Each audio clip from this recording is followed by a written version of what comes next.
Morning everybody, hope everyone's keeping really well. Welcome to this week's Tiller's Turf Talk from a very sunny Springwood farm.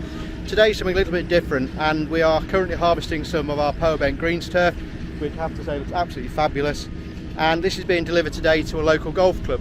So what we're going to do when we finish the harvest, we're going to have a ride out there, watch some of the installation, talk about why they've selected this particular product, and we'll catch up with the guys down there. So the turf's been installed by our sister company Fine Turf, who are a leading sports turf contractor. Check out all their socials if you haven't already. There's going to be lots of really interesting stuff coming up in the next few weeks as well, so keep an eye on that. So we'll go down, we'll have a catch up, and we'll talk more about the product when we get there.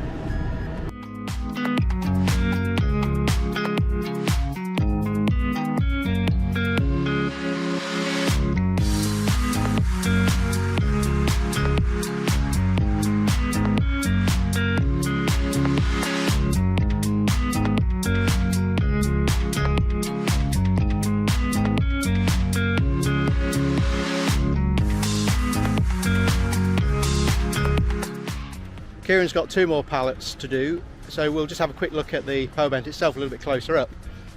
So we've got lovely pallets here, it's making beautiful rolls, really pleased with that. So what is power bent? Well, it's a mixture of, as it says, power annual and round top bent. So this would be typical of most UK golf greens as per those that these are going to, but we'll talk a bit more about that when we visit the site. You may also notice on the back it's grown on a USGA sand, so it's compatible with both traditional push-up greens and USGA specification. So fabulous turf, really good, mown about 4mm, and we mow it with this mower here. So we've got a Toro 3250, which is a standard sort of golf course greens mower, mown by greenkeepers, qualified greenkeepers, know what they're doing, know what they're looking for. Absolutely fabulous product, and it's no wonder as good as it is.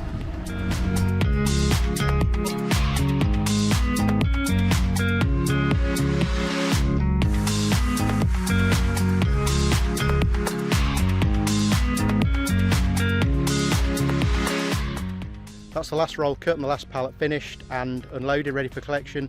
And this is a local one, so it's going to be heading straight there on the back of a trailer, and it'll be laid today. So what we're going to do, we're going to head off now down to the golf club, and we'll take a closer look at it there.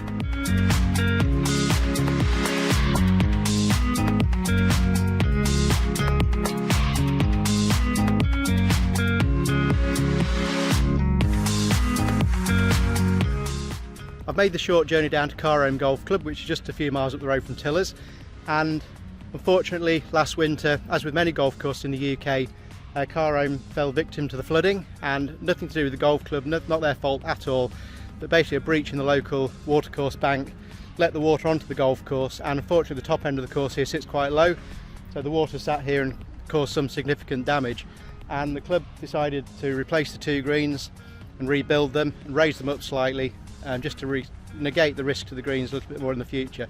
But the flood breach has been put back in place now, so hopefully there'll be no future problem down here. But I was here about a week ago, and I really like this place. You know, my father's a member here, and it's a fantastic golf course, really good. And you know, to come back last week was the first time for quite some time, and this was all still under construction. But look at it now.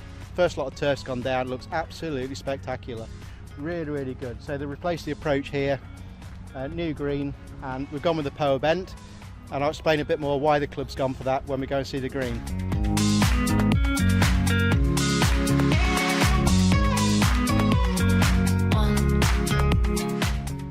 Our power bent greens turf was chosen for these greens to match the characteristics of the ones that were lost. So this is quite an old golf club. I believe they've probably had the centenary. If they haven't already, then I'm sure they're pretty close to it. And what we want to do is replicate the greens that were already here. And you know, they're obviously power bent composition, as many of these older greens are, and this matches it not just in visibility but in playing characteristics and maintenance too, which is really important for the club and the whole maintenance programme. So the greenkeepers are doing a fantastic job growing these in. They'll not be too long before we're playing on them, and obviously they're mown quite low initially, down to about 4mm, so already they're replicating a golf green. So I'm sure it won't be too long before the members are back on these greens again, playing the full course. And like I say, everything that happened last winter will be forgotten, and yeah, a lot to look forward to.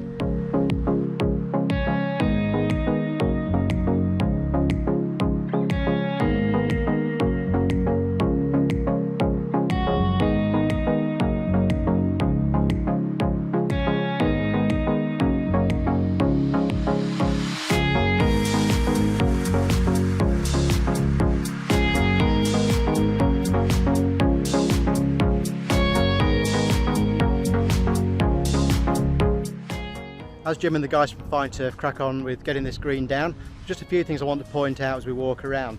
And these are really useful tips if you happen to be laying a golf green or doing any kind of installation really where there are two different types of turf. So what they're creating here, you see the green band, that's the green's formation, so they're forming the shape of the green and filling it in. Now this is really important on a complex like this, where on the outside of the green running out we're going to have a different type of turf. So we're going to get total definition of the shape of the green with the new turf that's going down. So as we walk around a bit further, not sure if you can see a blob of white paint there, that's just to mark out where the sprinklers are. So these are going to be really important, particularly this time of year laying turf, in the establishment of this pale bent sward. So we've got the turf all nicely placed, nicely accessible, so the guys can be efficient in collecting it. And as we go along, we'll notice they're all laying off laying boards. Now this is really important, we don't want a lot of footprinting on this, but also it gives that immediate contact for the turf to the root zone, which obviously again helps the roots connect with the soil straight away and get them working downwards. Also on the root zone you may see a few wheelings and footprints, and this is down to the fact it's received a very important pre-turfing fertiliser. So I've said it before that when this turf is cut, it's under stress, it's had its lifeline taken away, its nutrient, its water resource pulled away.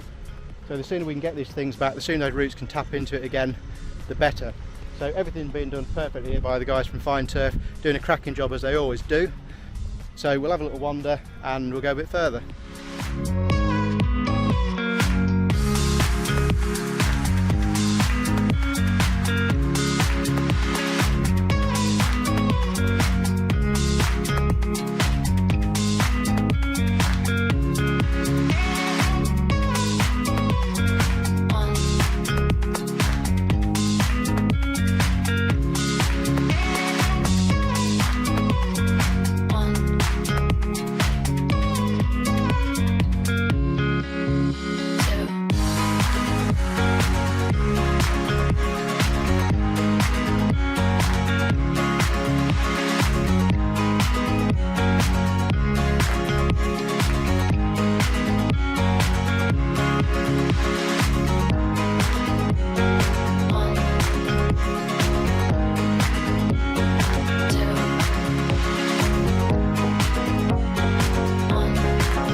I really hope you enjoyed that video of the reinstatement of the two greens here at Carholme Golf Club. And just a few things I want to say before we close the video.